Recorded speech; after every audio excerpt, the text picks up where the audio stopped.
All right, we are live, Daa'iyah. One moment, and I'm going to go live over on my Instagram. Click that little button. Let it do its thing. There we go. Fantastic. Well, welcome, welcome, welcome to Coaching Conversations with my lovely coaching sister friend, Daa'iyah Cooper, right? You got it. Fantastic. I am so grateful for you to be here. I'm excited to be here. I love a good coaching conversation. I know, right? And I think I know we are going to have a blast and Mhm. laughs because you are so funny to me also I hope in a good way. in a totally good way. I have to share this with our audience. So, and I want to say it publicly. So when we first got on um, in the, uh, Zoom to kind of get set up, I share with her that I think she's one of the most beautiful women I've ever met. So, want to put that out there. Uh, I love a beautiful queen, especially a beautiful brown skin. And where I'd like to go, if you don't mind, is start with your name because Yeah, my names name have is meaning. Hmm. yeah. My name is Daa'iyah. It is an Arabic word, Daa'iyah, which means caller of the truth. So, to all the people who thought it was a made up name, it's not a made up name. It is an Arabic word. It means caller of the truth, or the one who calls people to Islam. A Daa'iyah is a person, it's a noun. And so I lead into the meaning of my name because I'm always calling people to the truth. And there are so many truths that people don't have figured out. And I'm blessed to be a transformative coach, which brings people to truths. I love it. Let's do it. So you call people to the truth. So Mhm. tell me about that. How do you show up in the world? Yeah, so unapologetically black is one thing. And although I have an Arabic name, I'm Christian, so I'm unapologetically black. Christian, I'm always talking about the Holy Spirit. Anybody who knows, like once you sign up with me, we're gonna be talking about the Holy Spirit. I'm gonna be calling on Jesus in the conversations, but I can only be me because all glory be to God for everything that I have made it through and have achieved. All glory be to God. Amen. So speaking about achieve, you've got the initials DR or the word doctor in front of your name. Yeah, it just means I'm a glutton for punishment, Selena. That's all that means. But no, I am a doctor of the medical persuasion. I'm a, MD. So I have trained in emergency medicine and internal medicine with extra emphasis and training in clinical simulation. So I spent many years working in a teaching hospital and teaching hospitals, plural. Um, Taking care of patients and educating the future of emergency medicine while I was doing it. So that's my background. Wow, that's some hell accomplishment right there. What Yes. what length of time was that for you? So yeah, I've been a doctor since 2010. So it's been almost 15 years now, or yeah, over 14 years. Now, are you still teaching or So doing I'm teaching, but not in that capacity. I'm always teaching. But yeah, no, I actually left clinical medicine a little over a year ago. So I'm the crazy person in the family who has the audacity to be like, you know what, think I'm going to resign and retire early and focus on something different. So it's been a little over a year now that I've been full-time real estate investor and coach. Ashe? So it sounded like you're a disruptor. You disrupted some things. Come on, Tell, disruptors. tell me about that. What you had to disrupt? Oh my God, I've been disrupting all my life. It feels like, but especially when it comes to just being a Black woman physician in America, um, I was already disrupting there, right? Because only 4% of African Americans in this country are physicians, and Mm. even less that are Black women physicians. So I was already disrupting there. I was an assistant professor at the School of Medicine, so already disrupting there. There's not many people who reach that status, and then also was a director of a division in that department. So I left on a high note. Yes. And then, of course, I'm a glutton for punishment. So all along doing that, on the side, I was, trying to, on average, buy, about one property per year. And so I'm jumping into another white male dominated industry. So I'm always disrupting. I love this for you. I absolutely love this for you. I love it for me most of the time, not all the time. Sometimes it's stressful. I I would imagine because that's three paths, right? Yeah. Um, People who know me know I do the most. Yeah. hey, take up space, sis. There's nothing wrong with that. Um, tell us about so what was your journey like going into the medical field? Why did you choose medicine? Yeah, And then it has been a calling, to be honest. It's been a calling. I don't know where that audacity came from. I'm the only person who has a professional degree in my family, so I don't have any personal experience. I just from a kid and eighth grade science, with my favorite science teachers, I just knew that I was going to go to college and be a biology major. I had no representation of that around me, so I honestly don't know where that audacity comes from. And then, I'm a child of like the crack epidemic of the 1980s, Jersey 1980s. So I ultimately was raised by my great grandmother, not even my grandmother. So I was actually raised sent from Jersey to Georgia and raised on a dirt road in a one traffic light town. really? So I didn't have really many examples of any of the things I'm doing. So I'm literally like that's the different auntie, the Mhm. different cousin in the family. Well, Um, I so love yeah, so my pathway, I don't even know what made me go down that. I just knew that I was going to be a doctor. And then as I got into my teenage years, my great grandmother who was raising me, she got Alzheimer's, and I ended up mm, being before the rest of the family really knew how bad off she was before we had to put her in a nursing home. I was caretaking, and so and she was a nursing assistant too. mm, She was like an aide, so I think I got some of that from her. gosh. Um, so yeah, so I think some of that played an influence on me, but I really had no example of like physicians in my life. So Wow. And then you retired early. Did the real estate come right after that? yeah.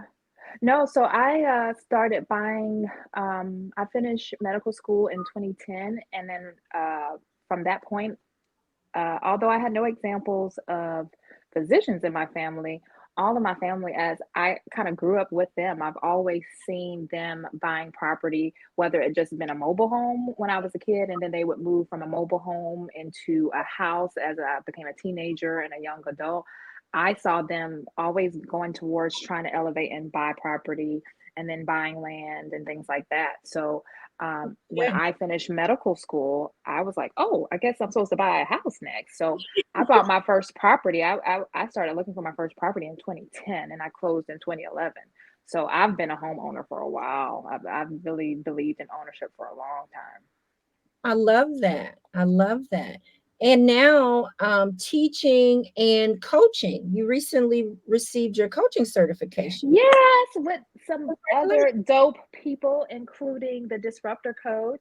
Yay. Yes. And what sent you on that path? So just the coaching in general, it was not I always talk about intentionality, but I have to keep it real with you guys. It wasn't an intentional path at first. So what happened was I have just been blessed to find ways to create value by thinking outside the box. So Mm, when I bought my first property in the city that I live in now, I was able to buy it in a creative way where I didn't have to go to a bank. I didn't have to use a real estate agent. I didn't have to put down a down payment. And to this day, the debt and the mortgage in that property is not even in my name, but I own the deed to the property, or my business does. And what? so, yeah, I know it's outside the box, right? It's a creative strategy.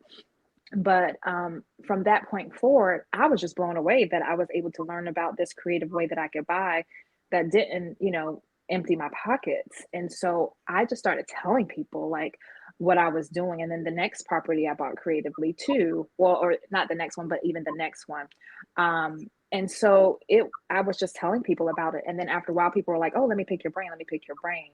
And Mm, so I'm like, "Sure, I'll just respond in long text and give them a response, answer their questions, or I would be on phone calls answering their question." After a while, I was like, "Oh man, I'm spending a lot of time answering yes. people's questions," and I'm like almost stealing time from work. Like I have almost like 12 jobs in one. By that time, I'm managing all my properties. By that time, I'm up in this high level in my department at the hospital. Mhm. And so it's like I have multiple different jobs, all in the different different responsibilities that I had. I'm like, I'm stealing time. So I start charging people. I'm like, if I start charging, people will stop asking me.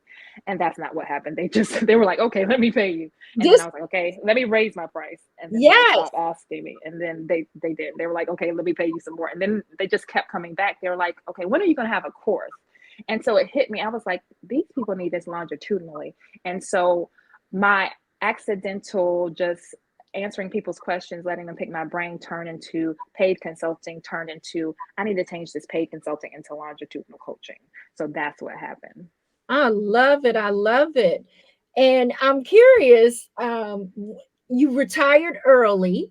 Did you Yes. love one more than the other? Like what prompted No, I love, man, I am so blessed. The I have been able to touch so many people's lives. I've had some, just me being from the internal medicine side, had primary patients that would be my patients for years and years and years, and they literally cried and we cried together when I Mm, left that job. And then even in my emergency department, part of my career, where you're seeing different patients and they're not necessarily your primary patient. I mean, I've massaged people's hearts. I've cracked open people's chests. I know I don't look like it, but I'm throwing people, like, get on the bed and throwing people's hips back in and throw people's shoulders back. I am like blessed to been able to help people in so many different ways. Like people come in, with their heart not beating, and through the grace of God, our team able to bring them back to life. Like, mhm. what is my life, Right. so no,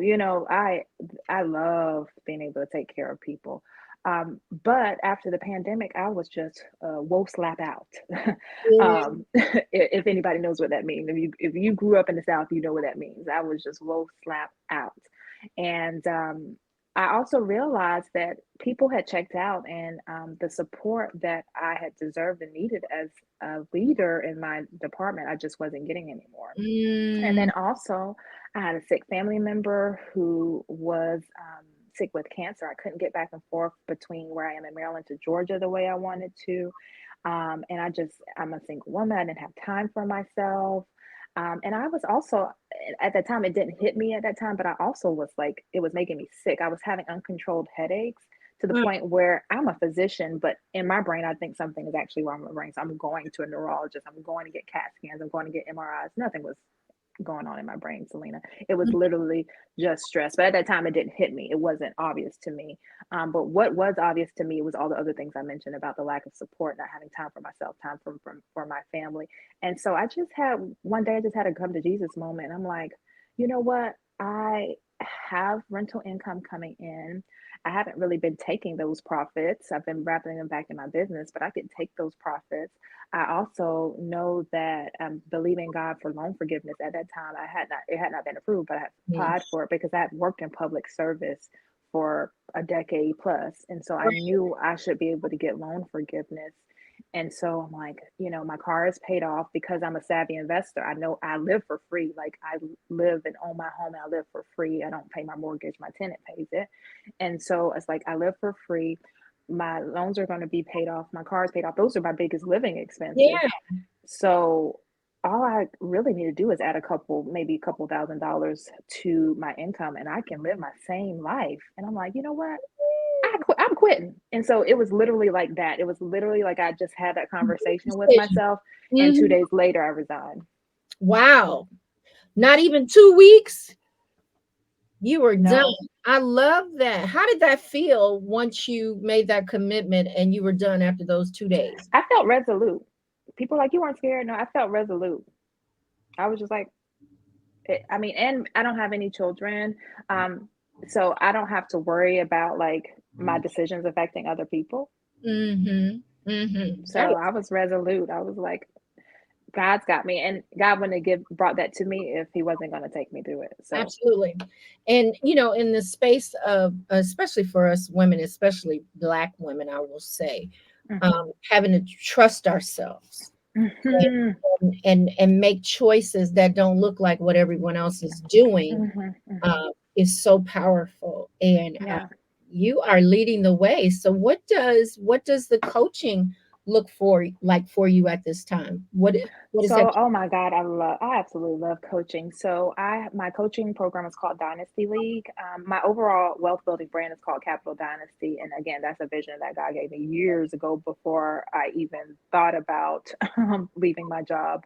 And yeah, so from under that umbrella, the Dynasty League, Capital Dynasty, the Dynasty League is my coaching program. And I have two arms of that. The main arm is the creative real estate investing coaching. And then the other arm of it is the general business coaching for service based business owners.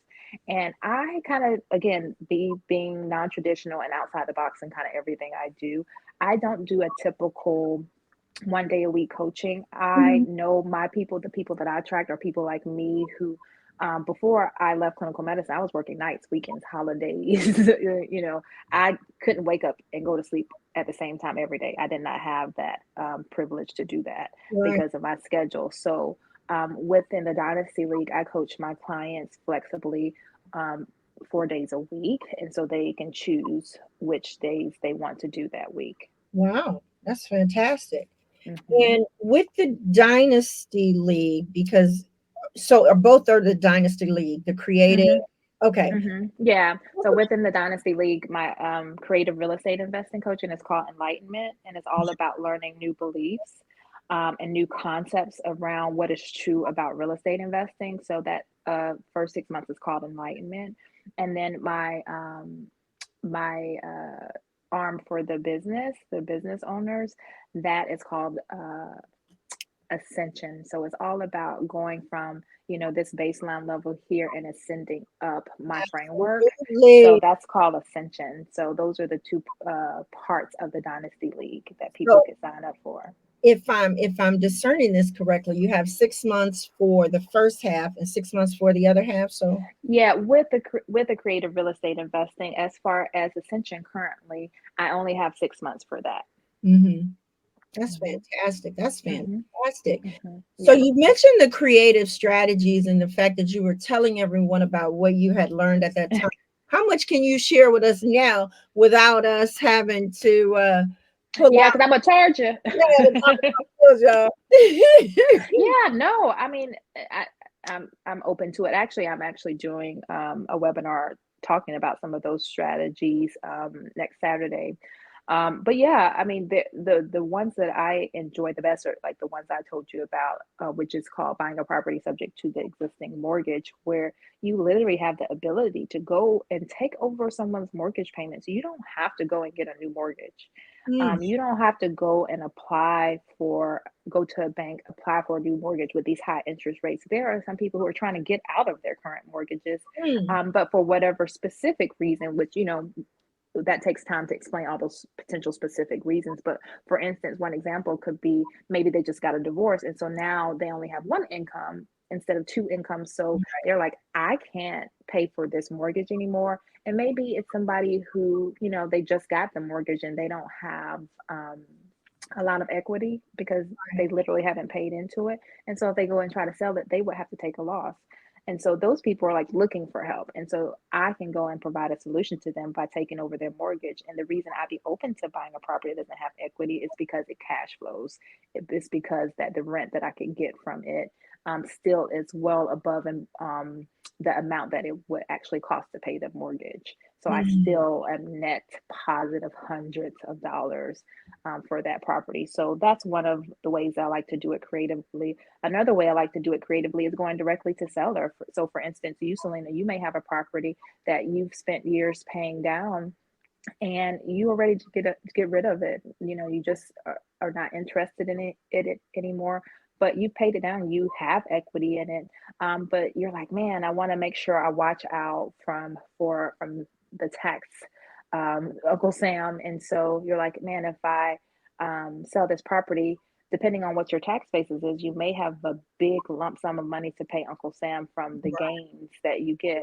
But if I come to you and say, hey, Selena, how about I continue to maintain you as the bank and I'll pay you every month for this property. And so now Mhm. you get passive income and you don't have to deal with the property anymore. I'll fix it up. I'll work on it. I'll own it. But you'll be the bank. I'll pay you every month for a particular period of time. And that way you only get taxed on what I pay you. So Wow. that is another creative way I like to buy. So I'm curious about the one. This sounds like something I may have done when I owned two new construction homes. I bought Mm-hmm, mm-hmm, like months apart. And one mm-hmm, of them I did at the time, it was called an owner carry. mm-hmm. Yes, that is exactly what I'm talking about in the second example. Mm-hmm. Okay. Yeah. Okay. Mm-hmm. Yeah, that Mm-hmm. was very helpful because I got myself in a pickle. Yes. I Yes. I will never forget that. I lived in Las Vegas and Mm, moved there from Cleveland, Ohio. And when I got there, um, I had a situation with the people that I was going to rent a condo from. mm, I had to really move really quickly, and so I mm, moved into another condo. Then I got married, and all of these things, and I just started realizing, like it didn't fully feel like home, and I wanted to find a space that mm, felt like home. We were building a business. We had a barbecue catering business, so I needed space. The ex was a chef and doing all the meals, and we like to mm-hmm, entertain. So I really needed a space, and I mm-hmm. started looking, and this was when the market was kind of like you could. It was a what do they call it? A seller's market. About a seller's market. Okay. So they were selling anything, and it was like this is not going to work. So Mm, I said, okay, I'm going to do new construction because there were lots of incentives. And what my idea was when I went in on it was um, go under contract to get the model that I really wanted because it mm, wasn't available in the phase that they were currently in. So my hope gotcha. is that somebody would either fall out or, by the time everything was ready, I could just transfer and move into. Well, one fell out. It was perfect. It was the one I wanted and all of the things. And we were going to transfer it over. And my realtor was saying, you know, I could really kind of do both. I Mm. was like, well, what What you does that mean? Yeah. let me understand. And so when we looked at it and everything, it was interesting because I was already pre-approved with two different Banks. finance, Yes. Yes. right? So I could do it. And I thought, okay, well, let's try it because it's something that I was really interested in anyway. I said, well, let's try Mm-hmm. it. Well, then when the time came to close on the second property, the one that I really loved, Mm-hmm. I didn't have a buyer because I just wanted Mm. to flip it. And Gotcha. Gotcha. the Gotcha. goal Gotcha. was to just kind of get my Big chunk of money. Yes. mhm, Mm-hmm. Mm-hmm. and that didn't happen. And so then my realtor came up with the idea of this owner carry, and I was like, Yes. let's do that. Yes. Although I Yes. didn't fully do it correctly, but Yeah. I get that.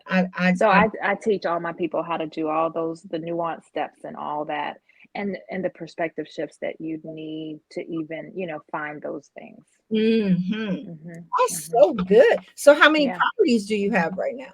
So of the ones that I still own by myself, because I've sold some, is eight. Those are the ones I own by myself. But I also have started delving into commercial, even though I teach and I'm passionate about residential real estate investing, like residential properties. Right. When I can do it for the culture, I also will invest in commercial property. So I have partial ownership with a developer here where I live.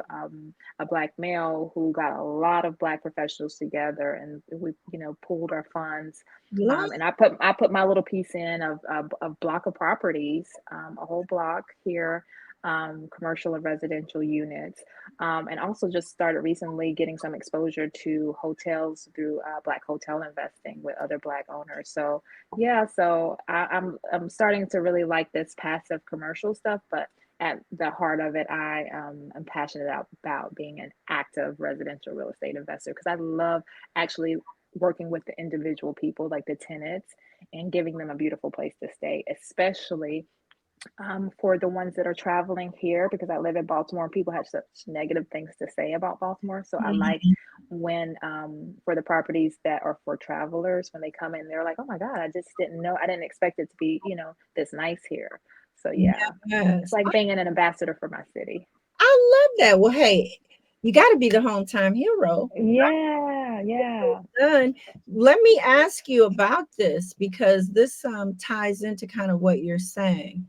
Um, what um, what are some strategies that you can give to us to have time freedom and wealth through ownership in the business Mhm. and real estate sector? Yeah. So for me, I serve people in those two main ways, um, through business and through real estate. And you can get time freedom through both of those. But really, if you can get time freedom through business, real estate, stocks, you just have to figure out what fits best for you.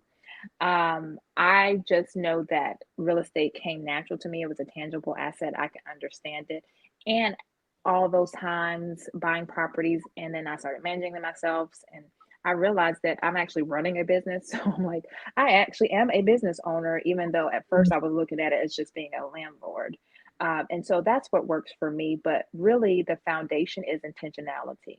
Mm, Intentionality. And what I find, Selena, is that a lot of people are just going through the world right. without intentionality. They're just kind of going with the flow. And the way to get free is to start with intentionality. And the first step with that is deciding what you want. Like, what do Right. you want? Like, what do you want your life to look like? Really granular. Like, what do you want your life to look like? And that is actually a challenge for a lot of people. A lot of Mhm. people have no idea. They haven't sat down for an hour and to really think. And I mean, like, even an hour to really think about what they want their life to look like 5 years from now, Right. 10 years from now. And so that's the first step in intentionality, is what I call in the Dynasty League, your dynasty vision.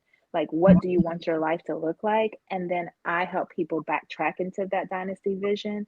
By the next step is creating your dynasty number. So your dynasty number is how much money it takes for you to get to that vision.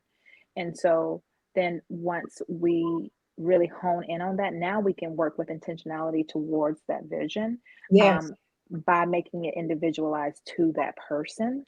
That I don't want any smoke from people who have courses. So y'all y'all don't be mad at me. But I'm really big on coaching and not courses because of that. Because to me, there's no cookie cutter approach. It has to be individualized to that human.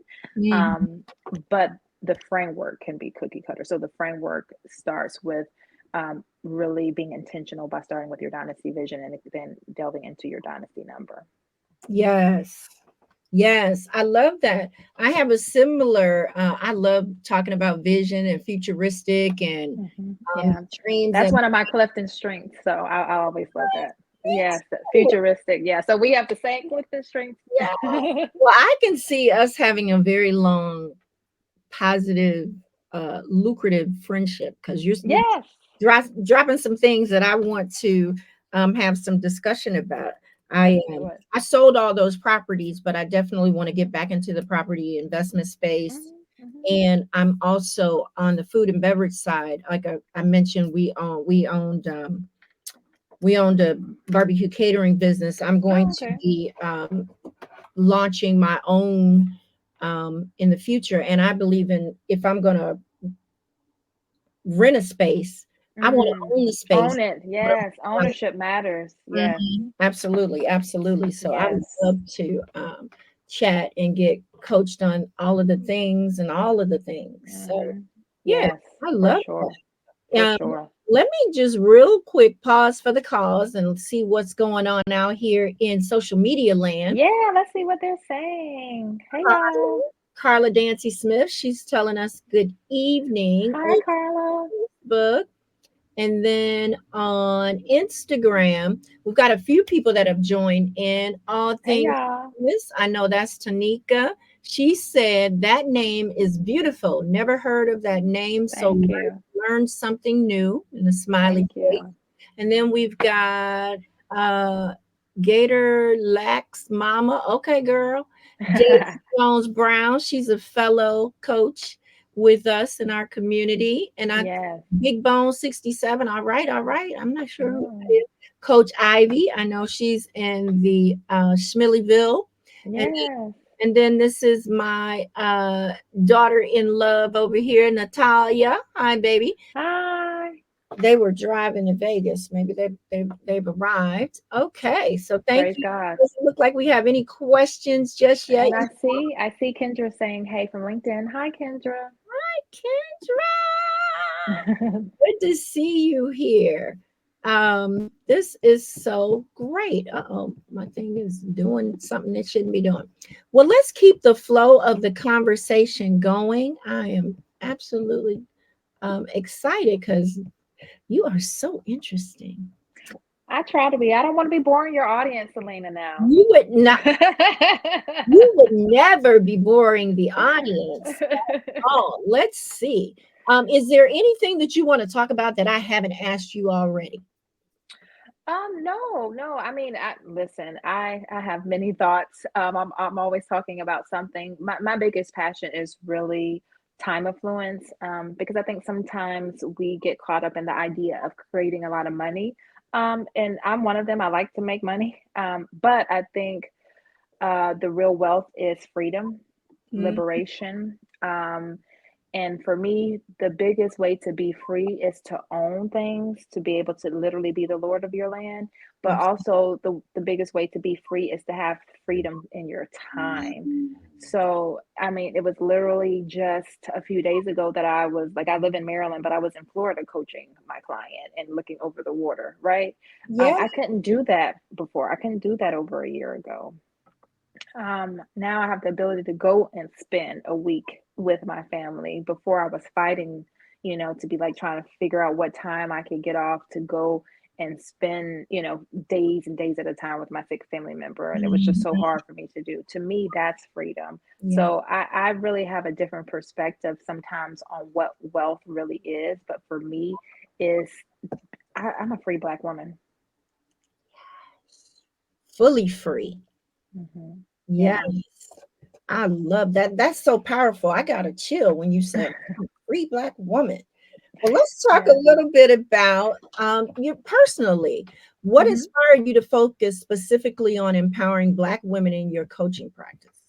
Oh, yeah, that's a good question. So I've noticed that, especially when it comes to investing, it's Hmm. something just anecdotally. I don't have true data on this, just to be honest with you, but just anecdotally, I've just noticed that our men, and whether they are Black men or just men of any race, I feel like they are just much more go getters with jumping off the porch, as we say, Hmm. and like, I'm just going to buy this property, I'm going to buy this business. And as women, we're kind of in the background, and we won't necessarily do it unless we have a male partner, a family member, a friend, who is leading us there. And Yeah. so sometimes we'll wait until we have that.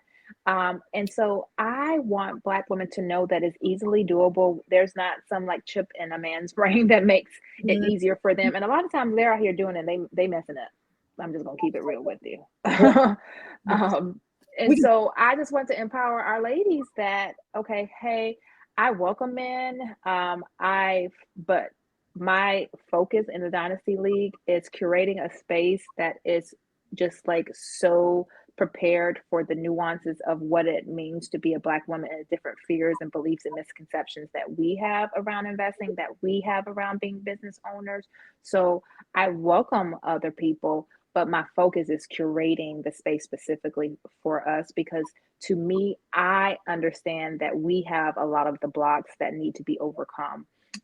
Men, I just feel like they have less mental blocks and financial blocks and mindset blocks when it comes to um, owning business, and elevating in their business, as well as owning property and investing. Mhm, mhm. What kind of transformational stories can you share with us from of your clients? Oh man, I have been so blessed, to be able to help people stay in action. Even I was just having a conversation, and was just sharing with um, some friends about one of my clients. She actually, in Enlightenment, the real estate arm, she actually closed on a property maybe a couple months ago now.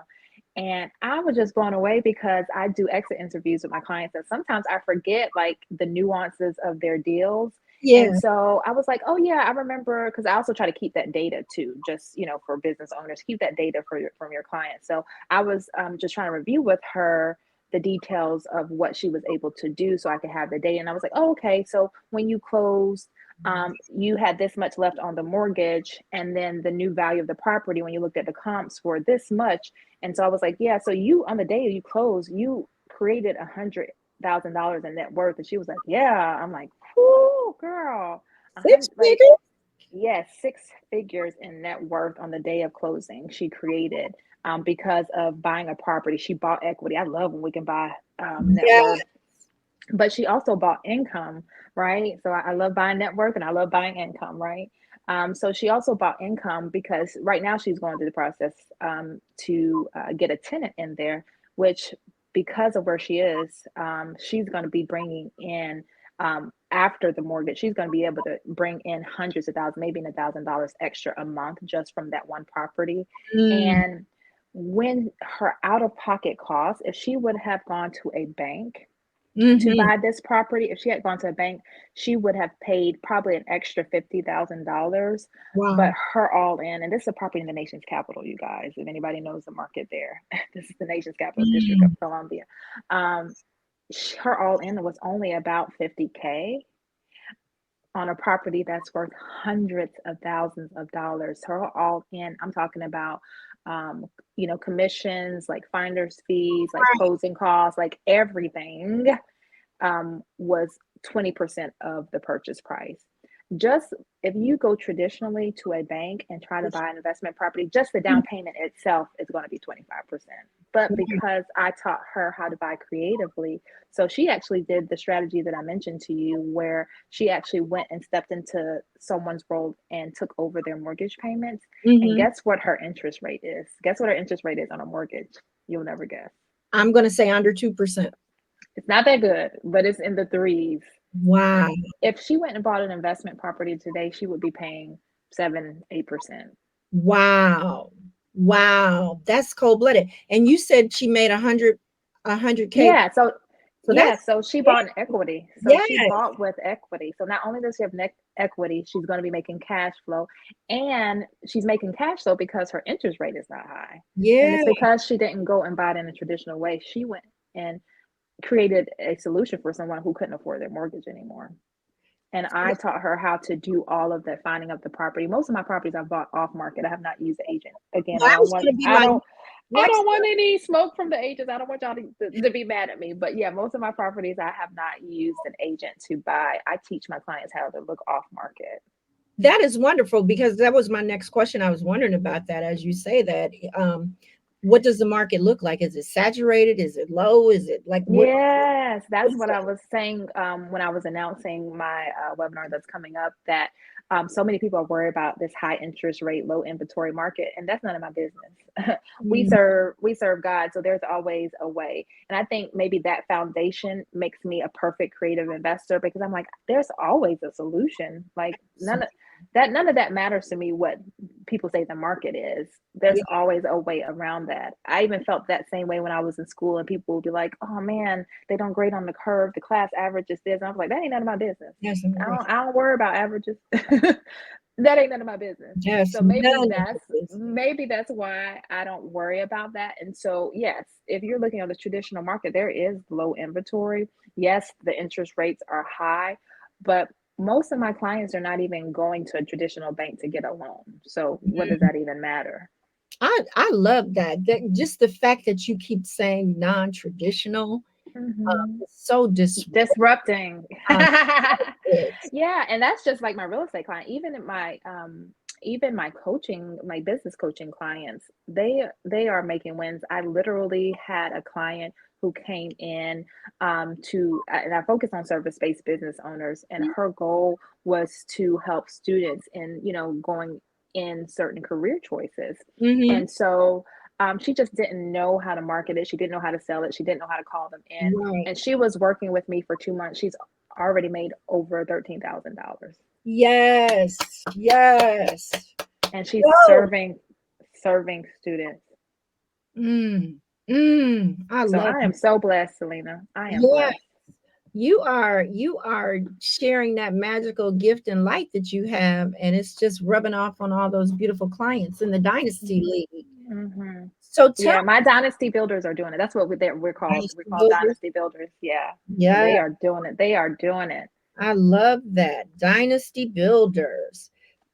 So tell us a little bit more about you, specifically, like what hobbies or interests do you enjoy, and how do they contribute to your overall well-being? Yeah, so I really my coach won't believe this. My physical coach, my personal trainer, she won't believe this. But one of my favorite things to do, especially from a self care standpoint, is work out. I work out 3 times a week minimum now. I just I'm adding Pilates to that so I can amp that up to 5 days. But just with weight training with my personal trainer, I enjoy working out now. If she was on this call, she'd probably be like, "What? You complain to me all the time." Right, we gotta complain. If you make her think we love it, it might get worse. But I also love traveling, and that's another reason why I lean into like, how can I get free? How can I get free with my Mhm. time? How can I be location free? Because I love traveling, which is another reason right now I'm shifting a couple of my rentals, my furnished rentals that I had for midterm to long term, because I self manage. And so my goal is to create even more time availability for myself, Mhm. so that I can just spend more time around this country, around this world, and just to learn things and learn more of what I don't know. Absolutely. What's one of the favorite places you've been so far? Oh my God, that's so hard, Selena. I've been to 20 plus countries. Um, I'd probably say one of my favorite places was South Africa. Mm. South Africa. Yeah, for sure. The Mhm. cradle of humankind. I was able to visit Durban, South Africa, which is the cradle of humankind. And then just to be able to see, like, some like Soweto, places where Nelson Mandela lived and fought, seeing all the history in the Apartheid Museum.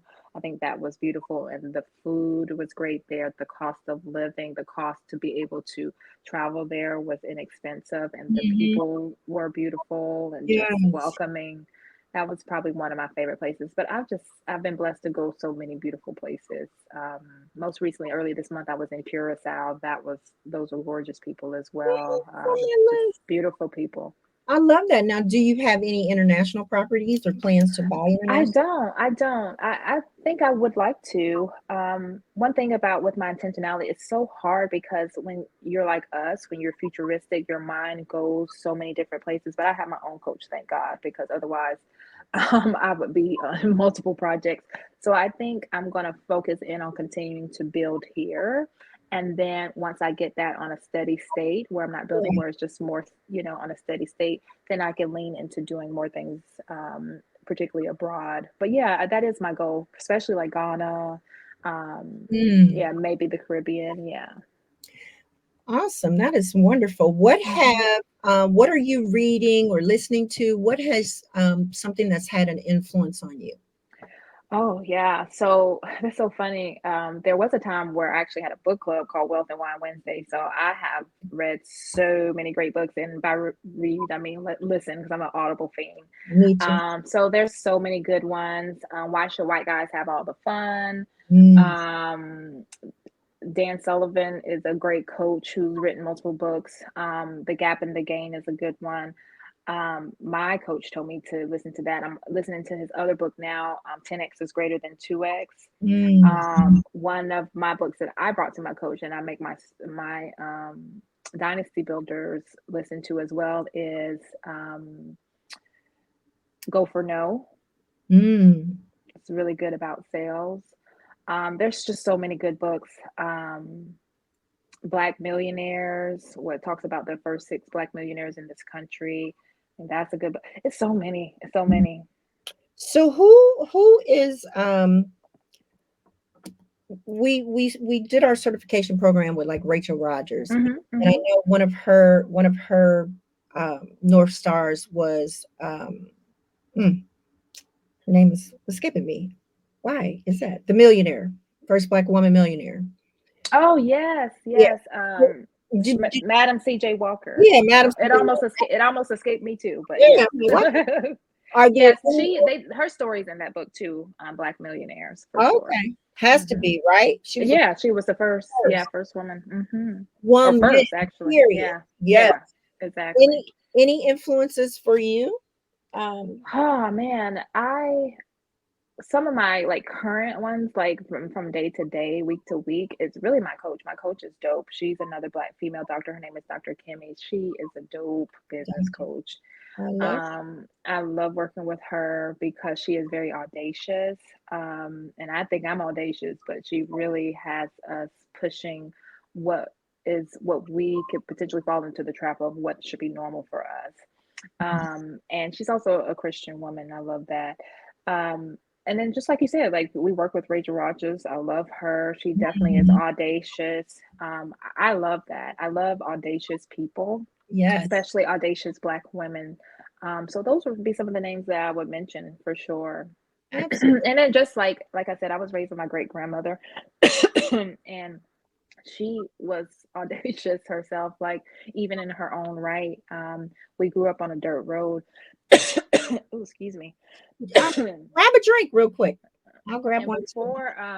before I was born, decades prior to that, excuse me.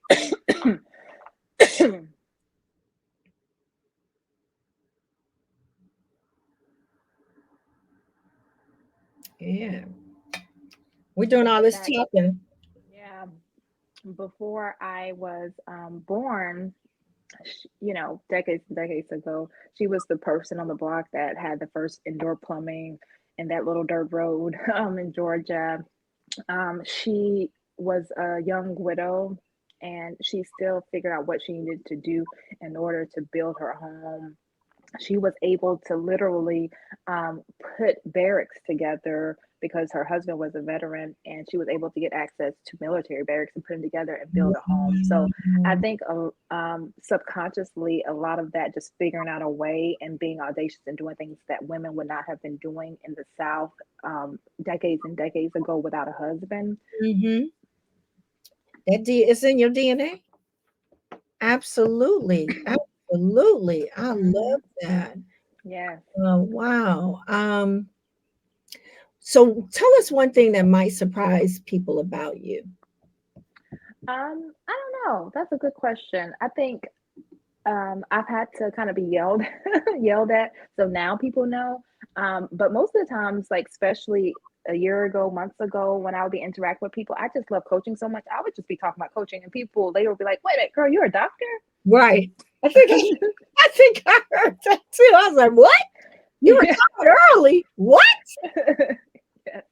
So it never crossed my mind, but now like people kept saying like, why are you not telling people? So I'm trying to do better about that. But it's just like for me, I'm really big on I know my value. That was a conversation I was having with some of my sister doctor coaches recently about identity, and some of the blocks that come with being afraid to lean into a new identity. Yeah. Um, and I think as I've gotten older, and like the old people used to say, just keep on living. And as I've gotten older, I've realized more and more my value and who I am and whose I am. And Mhm. so I am not attached to a lot of the different labels and titles that I've had over the years. I've been a sorority sister. I've been, someone's doctor, someone's supervisor, someone's attending, Mhm. someone's mentor, even coach. I love all those identities, but even when you strip all that away, Daa'iyah herself is dope because she's a Yeah. child of God. So I think that's why I didn't know that I should be like, oh yes, I'm Dr. Daa'iyah, but now I try to do better about that. Well, because that's a big deal. A lot of people have doctor in their name. Yeah. Yeah. Medical doctor is a whole nother level because that's up there with your divinity, right? That you have the Hmm. ability to help save lives Hmm. in the natural. Um, Yes. yeah, Yes. I love Yeah. I love that for you. Hmm. Well, tell people where they can find you and what you have going on. Okay, yeah. I spend most of my time on Instagram at Capital Dynasty, capital with an A, not an O, Capital, Dynasty. And I hang out on LinkedIn as well. I'm just learning that. So I'm liking it over there as well. And that's, of course, my name, Daa'iyah Cooper. So those are two big places that you can find me now. I don't do as much on Facebook, other than the groups that I run. I Mhm. actually run a community over there, called Sister Docs and REI, um, where it's over 700, almost 800 Black female doctors, dentists, pharmacists, vets, podiatrists, like Black women, doctors who invest or want to invest in real estate. Mm. So that's a community that I created. So other than that, I don't spend as much time on Facebook, but you can find me over there. But right now, my main focus is just coaching my clients. I am educating the public on next Saturday, the 30th. Again, the space is going to be curated for Black women, but everybody's welcome. But it's going to be curated for Black women and teaching them the steps, three important steps to creating your own market. Because what I'm hearing now, a lot of fears right now, like we Mhm. mentioned earlier, is like, oh man, this market is crazy. The interest rates Right. are high. It's low inventory. And I'm like, forget that. Create your own market. And Absolutely. so I'm doing a mini summit called the Create Your Own Market Summit on Saturday. So that's what I have going on. Well, how can they find out about that? What they got to do? Yeah, so it's right linked. The link is in my link Instagram bio. Excuse me. It's also in my LinkedIn banners, a QR code there, so you can find it in both places. And anywhere you find me, just DM me if you're having problems with the link. But you should be able to click on that right in my Instagram bio or right there on my LinkedIn profile. I love it. I love it. I love it. I love it. This has been an amazing conversation and learning all these beautiful things about you. Thank you so much. I feel like we need a whole nother hour of talking. I'm like, I want to have a whole nother conversation. I love this. I I, love this. I We'll have to do this again. we definitely do. I love it. I love it. I Now, didn't even know we had talked this long. well, we're close, and because what tends to happen, it still goes over. So I've been being more aware of that. I have Good for one more you. question for you. Okay. Are there any questions that you have for me? Yeah, many questions. So, how did you start disrupting? That's what I want to know. That's the main question. Well, I think I came out of the womb disrupting. Let me just say that I was coming in here knowing a little bit a lot about a lot of things, just Mhm, naturally inquisitive. mhm, I'm a Pisces mhm, by nature, so my mhm. curiosity always is on high. However, yeah, I really, at a very young age, I was even married at 16, Oh, wow. because I needed to go. I needed to be on my You said, I'm out of here. Yes, yes, straight A student. Then I went to live with my grandparents at 13. My grandmother was highly, extremely religious, and if I didn't Mhm, do, you know, didn't attend church, things like that, mhm. I didn't have much freedom. So I was like, You're like, I'm out of here. yeah, this is not it. So I was disrupting at a young age. But the reason that I am disrupt her as a profession, Mhm, right? I was in the business continuity and disaster recovery space. And mhm, so I strategically talk to people about disruption and what to do in the event of a disruption. And mm, I feel like it just naturally called me and mhm, resonated with me. So the disruption that I had, I went through. So I was married at 16, and then at right before my 24th birthday, my second husband mhm, died of an mm, asthma attack. So I became a mm. widow. Jesus. And so that was a disruption that I was ill prepared for. Mm, mm, And unknowingly, we were trying to get pregnant. I got pregnant after he died, whew, grieving. Jesus. So I decided, made the choice to have the baby and all of that. And Mhm. it felt like it gave me purpose because I didn't know what I was Yes, going to do with myself. yes, And so yes, yes. I took that on like a badge of honor award. And, I feel like he's my life's greatest accomplishment because I did Mm, in that way. And so just had a lot of life learning. And in 2015, I got married again mhm, to my third husband. And that like traumatized me. mm, It's really what created um the calling, or me knowing the calling that I actually have, because I really thought it was to be Richard's mama. Mm. Um, my marriage was narcissistic, toxic, abusive, all of the things. And um, and I would pray, like, Lord, I know this could not be what you had in mind for me. Right, right. What am I supposed to learn from this? What am I supposed to Right. learn from this? What Yeah. the heck is going on? And in that 3 months into the marriage, I realized like something was off. I had been widowed for 25 years. He had been married for 30. And I was trying to figure out like something's off. I mean, I couldn't figure it out. And I said, maybe we need to talk to somebody for that reason. I had Mm-hmm. been divorced for 25, or not divorced, widowed, and kind of on my own. And, you know, and he had been married for that long. And I'm thinking, okay, maybe we just need to talk to somebody. So we go to a counselor. What I knew I needed was, now I had been through grief recovery, all of the things. So I felt, pretty good, whole, like, I got things together. Mm-hmm. I'm very introspective, always, looking at Mm-hmm. how Mm-hmm. and do better, because I was raised and responsible for another life. So, Mm-hmm. and so we went to the marriage counselor. It was an older Black woman. And now, mind you, I'm 3 months into the marriage. Now, I had known this guy since I had my son. I met him the day I went back to work on maternity leave. I had known him, and we had a 3-year affair. He was married, so hence grieving, knowing I know better. And then we reconnected once he got divorced, um, and all of the things, because it's a longer story. And so when we got there, and I'm telling the woman what's going on, and she says to me that he's a narcissist. And he says, "Oh, totally." And Oh, Jesus. I'm like, "What?" I thought I was being punked. Right. Right? Like, what the hell? I didn't, it's like, I've heard that. I said to her, I said, I've heard that word. I said, but maybe I don't really know what that is. She's like, well, I need you to know what you're getting yourself into. She handed Mm-hmm. me several papers, but the one that got my attention was 10 characteristics of a narcissist. Mm. He had 9. Oh, Jesus. God Right, bless you. right. Yeah.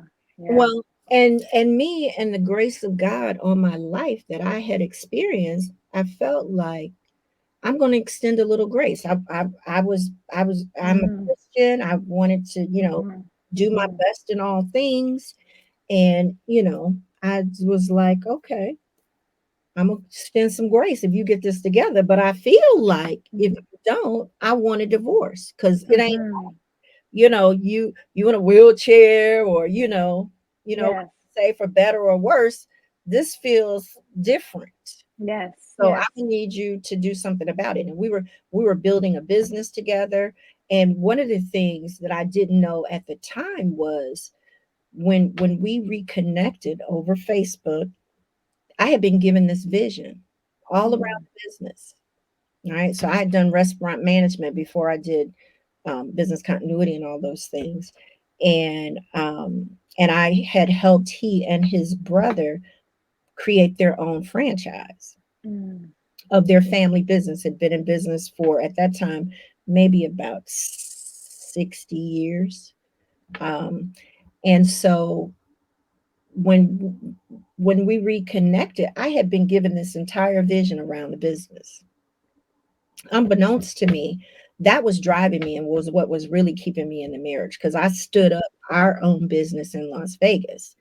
And so I kept compromising and doing all of these things, for the sake of bringing that vision to life, because that vision Mm-hmm. was a whole social enterprise, and it had Mm-hmm. multiple lines of business attached Mm-hmm. to it. Mm-hmm.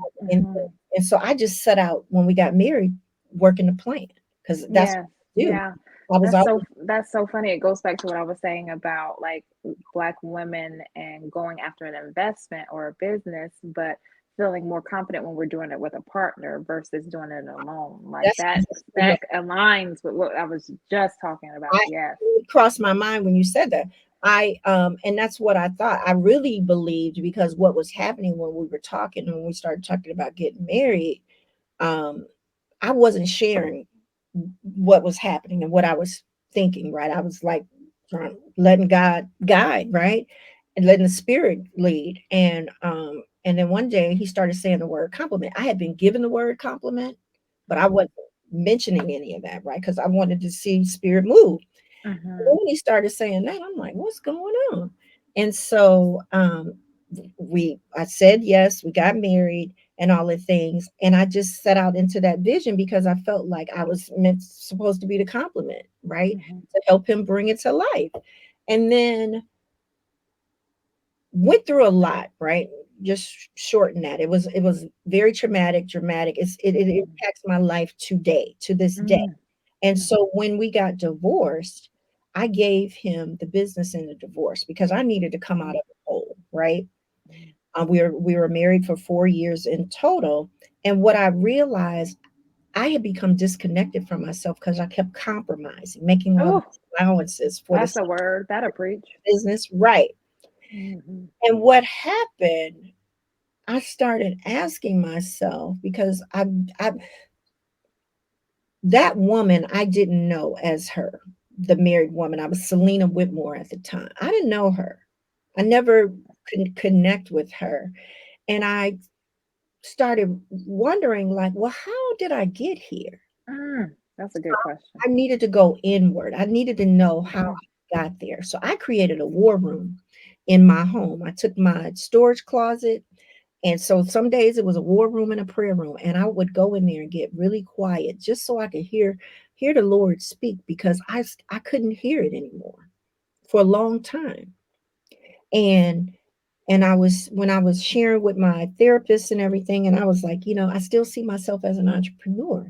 I can't get Mm-hmm. rid of it. And so I was praying and I asked the Lord, I was like, like, what is going on? Because I gave this business to him and I can't drop it. And you gave me this vision. And then the Lord said, and I said, you gave me this vision to help him or whatever. And the Lord said, if it had been for him, I would have given it to him. Whew. It's for you. You could have knocked me over with a feather. Whew. That's good. That's when I realized that that's why I was in the marriage the entire time. Mm-hmm. That's why I stayed. I kept compromising and I kept doing all those things. Selena, that's a whole nother episode we have to talk about in No, itself, like about God giving you the vision. I have to tell people this all the time, people specifically Black women, right. clients, prospective clients. It's because they're like, man, do you really think I can do this, Daa'iyah? Do you really like, I talked to my friend and they were like, I don't know about that idea. Or I talked to Mhm, my boyfriend and they were like, mhm. I don't think you really make money. And I'm like, why are you talking to your friend and your boyfriend? Did God talk to them or did he talk to you? Hello. Hello. Hello. Ashe. And Ashe. and do they run the type of business that God gave you the vision? So why are you even asking them? Ask me. you know. So it's just that's a whole nother conversation in itself. Even whenever we are getting coached, sometimes we will leave outside of that coaching relationship to the person that we've invested in and trusted in to guide us and keep us in momentum, which is what coaches do. Right. And we will go to our personal circles, but God did not give them that vision. Absolutely. Absolutely. And they don't always have the knowledge, insight. When God gives you a vision, you're the only one that hears it. You got to trust your heartbeat. You got to trust your heart, because Mm-hmm. the Lord ain't going to let you rest about it, Mm-hmm. Come on. because Yeah. that's who placed it there. So it's going Yes. to come to fruition. And that's Yes. what I realized, because when that happened, the second thing that I did, because I was so disconnected from myself and felt like I didn't feel feminine, know who I was, I Mm. took on my first life coach. Yes. Yes. And that's when I realized, oh shit, I've been doing this for free for 30 years. yes. This Yes. is a profession? What? Yes. Yes. What? And so then I started down that journey of getting certified as a life coach with my life coach at that time, Feminine Mm-hmm. Success, Yaya Smith, I call her Mm-hmm. name. every opportunity that I get, because it was transformational for me to Yes. bring myself back to me. And I realized that is my true calling, Mm-hmm. to be able to empower women, especially Christian women, Mm-hmm. struggle with knowing who they are Mm-hmm. after cutting ties from narcissistic relationships. Wow, that's a beautiful niche. That is a beautiful niche, and you are going to serve so many people and transform so many lives because that leaves people so like topsy turvy, turned upside down. I personally know Black women who have their whole world's been turned upside down by loving a narcissist. Absolutely. They don't know who they are. And I help them to know their power and divine identity so Mm. that they can live their own life on their own terms. Yes, yes, that is it. The divine identity. That's what I was referring to earlier. When once people really know who they are, whose they are, they can do so much. Their life changes. Absolutely. Oh, that's good. That is so good. Very good. Well, thank you for asking that question. No, that's so insightful. And just hearing your story, thank you for sharing that too, because then it's like, oh, there's another connection I didn't even know we had, like with your son. Like I'm a product of a mom who was carrying a baby in the womb and the dad died. So before I was born into topsy turviness, because my dad died before I was even out of the womb. Mm. While my mom was still pregnant with me, so I'm just like, man, didn't even know we had that similar connection. Now, my baby was born after my husband died, so it was not with my husband, but it happened out of that grief, right? Gotcha. I We see. I were see. we were trying to get pregnant when he died. I see. That was the conversation. I had not been back on the pill long enough. He had probably, I was just grieving, and my friends were circling around me, and one of the boys in the circling, checking on me a little bit more and all of this. So that's a whole nother story that in Mhm. itself. But yeah. And so it was a lot. It was just a lot. Yeah. I Yeah. probably had more life than most people have had in Hmm. their life. At Yeah. least three. At You live least three lifetimes in one. three. Yes, ma'am. Absolutely. But all those experience, lend to how you serve your people. So I love Absolutely. that. I love Absolutely. that. It created the nurturing you didn't know you needed framework. Yes, it Yeah. Okay. I like that. I like that. Nurturing you didn't even know you needed. That's good. That's abs- really good. absolutely. Well, That thank is really good. Thank you. Thank you for having me. Thank you allowing me to share my thoughts on identity and ownership and time affluence and wealth and just, thinking outside the box. So thank you for allowing absolutely. me to share those thoughts. Absolutely. I love how you call it time of fluence as well. Mhm. Absolutely. Tell us a little bit more about that before we go, because I'm not sure that everyone knows what time of Yeah. So means. when we think about affluence, we think about dollars Mhm. or, whatever other currency, whatever country people may be living in.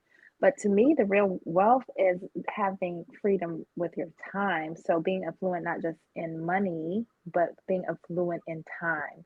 Like, can't do you have to give an account of your time to somebody? Abs- And once I've realized this life that I have where I don't have to give an account of my time.